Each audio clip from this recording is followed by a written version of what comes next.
In this video, you're gonna learn how to configure GlobalProtect from scratch on the Palo Alto Firewall. Let's get to work.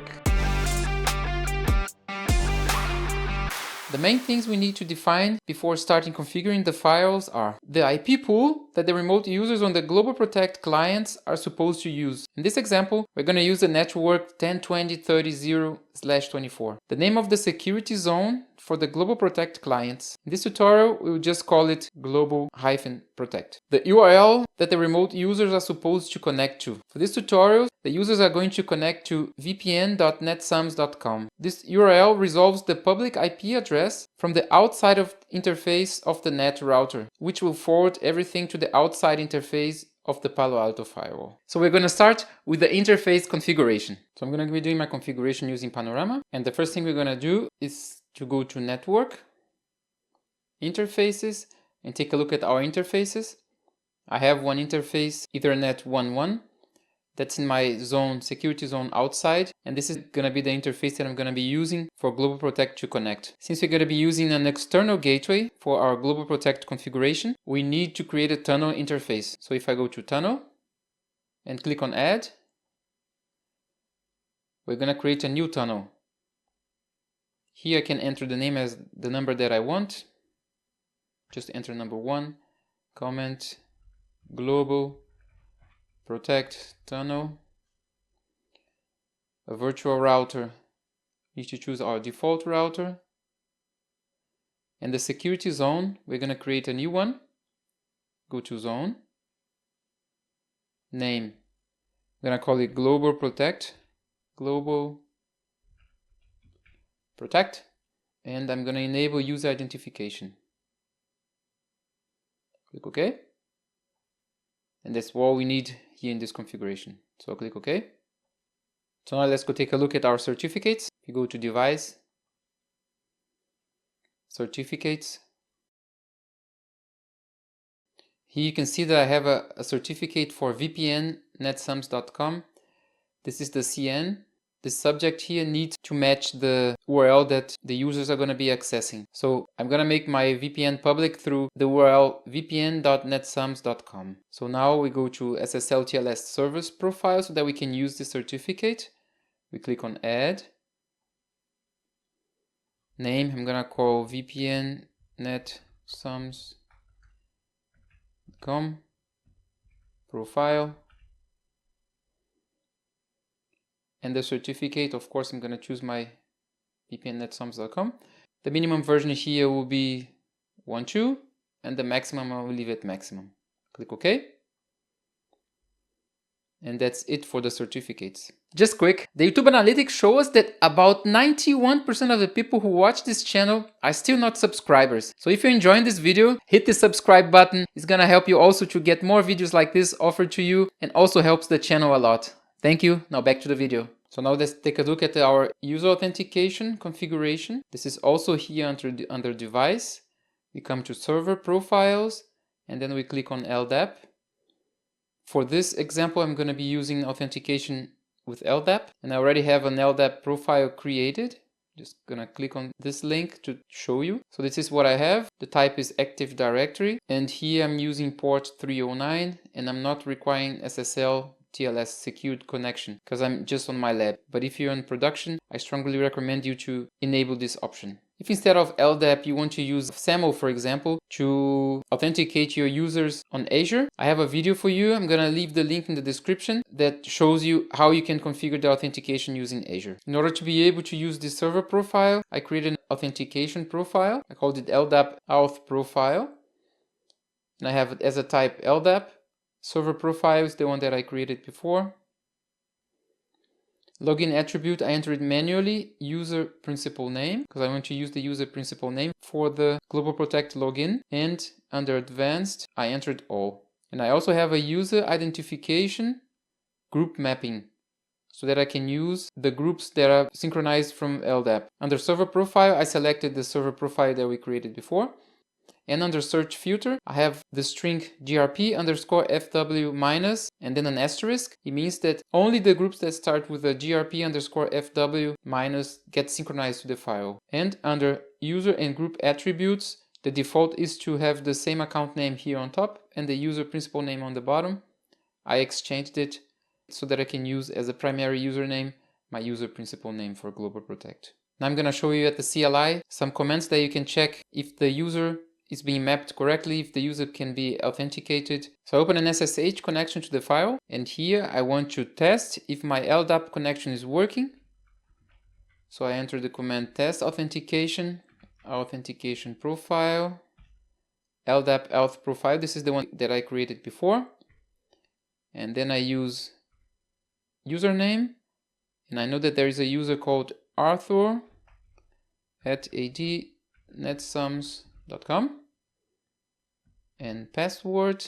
Every time that you see a word getting auto-completed like this, I'm using the tab key to complete the word. So just a little tip for you in case you didn't know. So I enter the password from Arthur, and here I can see succeeded to create a session with LDAP server. This is good. So it means that the connection to LDAP worked. And in the end, authentication succeeded for user Arthur at ad.netsums.com. If you don't see this when you're connected to the LDAP server, maybe you need to configure a firewall rule. Maybe the password that you entered is wrong, but this line here you need to see. And if the authentication is succeeded for Arthur, it's fine. If it's not succeeded for Arthur and you can connect to the LDAP server, so it means that there's a problem with his password maybe. So let's take a look now at the groups that the file has synchronized. Show user group list. And here I can see all the groups that the file is synchronized. Since I have this filter, grp_fw, I only get one group. Otherwise I would get a long list of groups. And I'm gonna copy this distinguished name from the group because I need to use this later. And we can also take a look who is in this group. Show user group name, and then I paste. And then it's showing that Arthur at ad.netsums.com is the only one in the group. I created two users. I created also a Bob. Let's see, instead of Arthur, I enter Bob.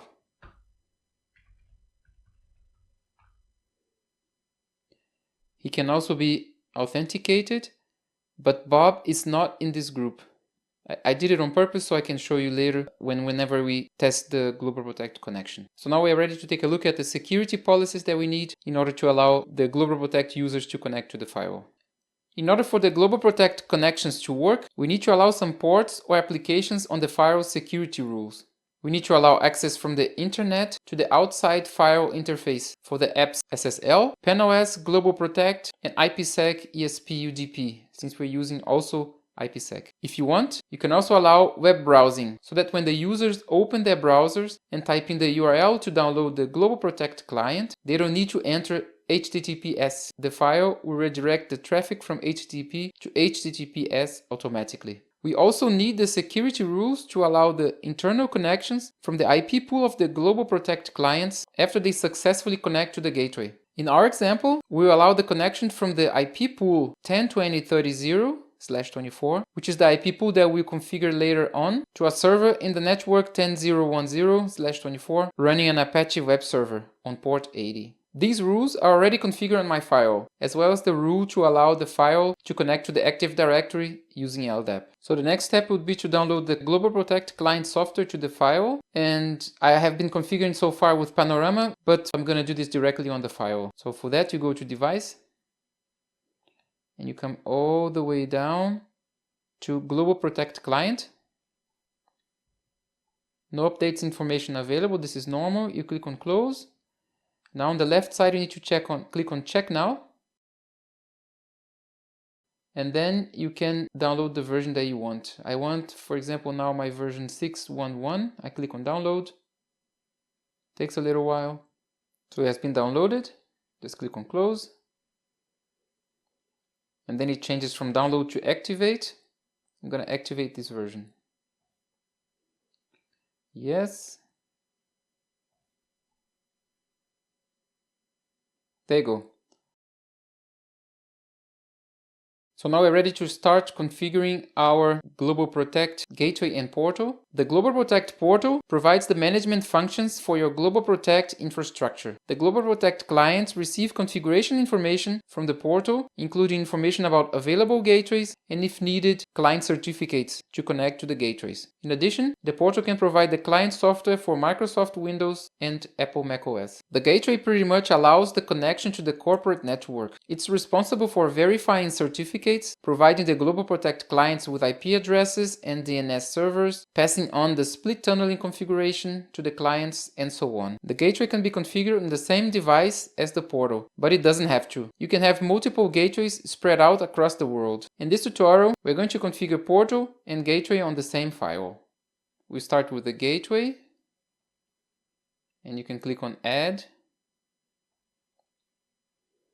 I'm going to enter a name for a gateway. GW VPN netsums.com. The interface, as I said before, is the 1.1, and like here I can choose the IP address that the interface has. Under authentication, I choose the profile that I created, this one, vpn.netsums.com, and under client authentication, I'm going to create one. Client auth LDAP, and OS, I'm going to leave any, and the authentication profile, I'm going to choose LDAP. And here on the bottom, I'm going to choose yes, because I don't need any client certificates, so I click on OK. And under agent, we activate the tunnel mode, because we're using external gateway. Tunnel interface is the tunnel 1 that we created. IPsec I leave enabled, and GlobalProtect IPsec crypto, I'm going to choose to create one. Netsums IPsec. And the encryption, I'm going to choose the strongest one, which currently is the AES 256 GCM. This encryption is going to be the encryption that Palo Alto is going to be using between the client, the GlobalProtect client, and the gateway under our firewall. If you have performance problems in the future, maybe this would be something that you could change. But in my experience, I never seen anything that made me change this option here. So I press OK, and it's already selected. And then I go to client settings, and here I need to add a new client. Here I'm going to call this one group FW Global Protect, because here I want to use this Active Directory group. So it means that the gateway is only going to allow users that belong to this group. This I'm doing on purpose because I don't want automatically to allow everybody from the company to be able to access GlobalProtect, only the people who are in this group. You can do it in your company. You can do it otherwise, it's your choice. In my case here, I just want to show you how it can be done. Doing like this, you have more control who is accessing your network through GlobalProtect. Authentication override. I'm going to choose to accept the cookie since I'm on my gateway, and I'm going to enter 8 hours. No, I'm going to enter maybe 12 hours. And here I need a cookie. I'm going to click on generate. Cookie search. Copy this. This is a certificate authority, and I'm going to click on generate. So this is an internal certificate that's used only to encrypt the cookie. I didn't click on generate here because I want my portal to generate a cookie, and I want my gateway to accept the cookie generated from the portal. I'm going to leave this IP pools blank, and I'm going to show you later on. Split tunnel. I'm going to include the network that I need to reach. This one is 10.0.10/24. This is the network where I have my Linux server that the GlobalProtect clients are supposed to reach. So it means that this network here under include is going to be the only network as a target that's going to be forwarded through the VPN tunnel. So if I'm in my house, I'm connecting to the company, this is the only network that's going to be sent through the VPN tunnel to the company. If you have some domains that you want to include or exclude, you can also enter here. Network services. If you want to pass on a DNS server, you can. In my case, I don't need since I'm using only IP address as a target, but I can also pass on a DNS server for the user and DNS suffix. So if I click on OK, you're going to see here in the client settings that I have one configuration regarding this Active Directory group. So now regarding the client IP pools, you can see here you have under client settings one configuration that we did, but you can have more than one. The limit of the firewall nowadays is 64, and you can have different configurations, client setting configurations with different Active Directory groups. What I've seen in companies that they make for each external service provider one configuration here. So each external provider belongs to one Active Directory group, and for each one of them they make one different configuration. And why do they do that? Because they can go inside the client settings configuration and configure for each company a different IP pool. For example, they can say that the first company gets an IP address in the range or in the network 10.20.30.0, and they can make a second configuration. Let's call it just test 2 just for our example, and here I'm gonna call the GlobalProtect 2, and here under IP pool they can say 10.20.40.0 instead of 30.0. So it would look more or less like this. They have a second configuration, and this one matches the Active Directory group GlobalProtect 2. It doesn't exist, it's just for this example. And the matching goes as the security policy from the firewall goes from top to bottom. So if a user is trying to log in, doesn't match this group, the firewall tries to see if it matches the second one. If it matches the second one, so the user gets an IP address from this second range. This is a way to configure. But there's another way. Maybe you can say that you have different Active Directory groups. You need somehow some different configurations. Maybe they need to access different stuff here, for example, under split tunnel. But you want them to be sharing the same network. So in this case, under here IP pool, you wouldn't put anything. So you go in here. Let me just erase what I did. Clear this. Clear this. And then you set a global IP pool for everybody. So here you'd set 10.20.30.0. Yeah? And this will be a valid configuration for the gateway. Let me just correct this now. What we want is this. In our case, since we only have one configuration, it doesn't really matter if you configure it here or in the configuration itself. So I'm just going to leave it like this. Regarding DNS, it's the same. You can configure a global DNS server here under network services, or you can configure different DNS services under network services in the configuration, client settings configuration. Just gonna press OK. So this was the gateway configuration. Now let's go to the portal. I'm gonna click on portal, click on add. So portal, VPN, netsums.com. Interface is the same, IP address is the same as the gateway. We don't need to change anything here. Authentication is going to be the same as the gateway. Add name, authentication LDAP. Here the same, here yes. Okay. Agent. Now let's go. We click on agent. Name. Portal, VPN, netsums.com. Client certificate, we don't need. Save user credentials. If you need to save, please select save username only, otherwise you can select no. If you know that everybody in your company only uses GlobalProtect for this profile, you can save the username. But I've seen before problems that with clients that use GlobalProtect for different companies, and they had a problem with the save username only because the username gets saved and then it created a problem for them. So in this case here, maybe you set to no. It means that every time your client is going to log in, it needs to enter the username also. I'm going to leave no. And here I want to generate a cookie and choose my cookie certificate.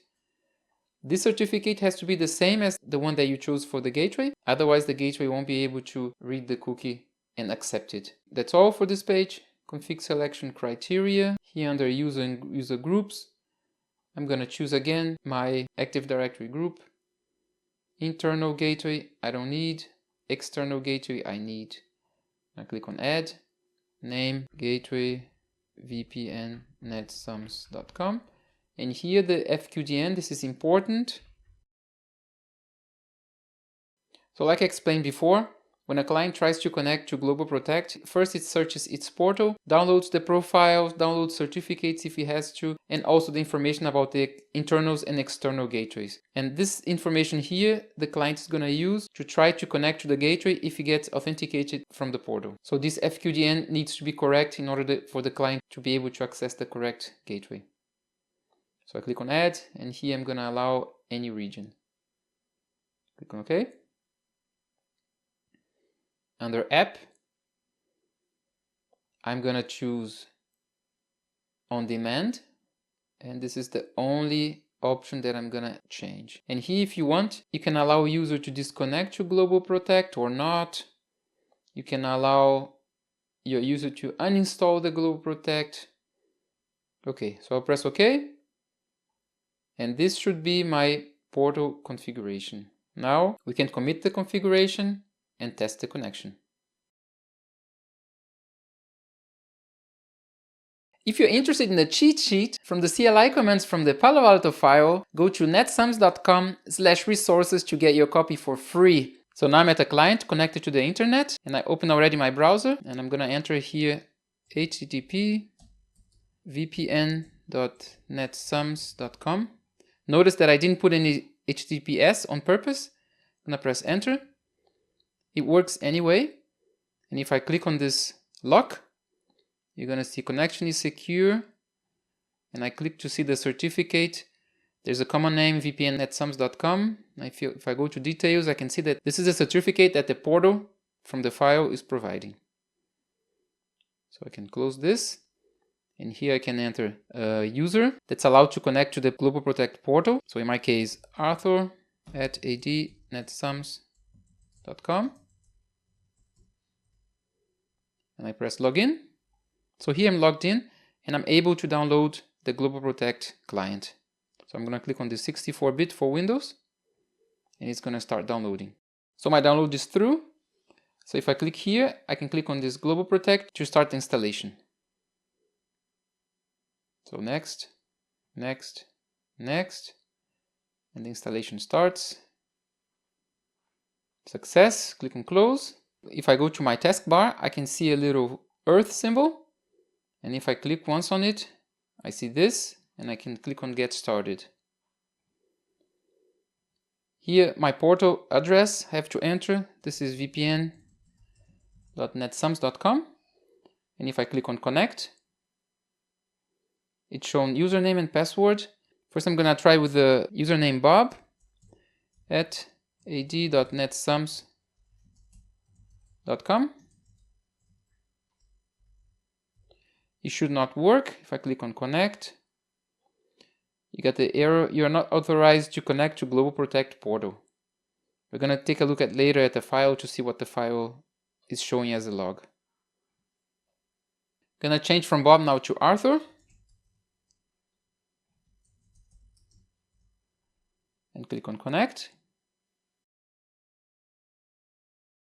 So Arthur was able to connect.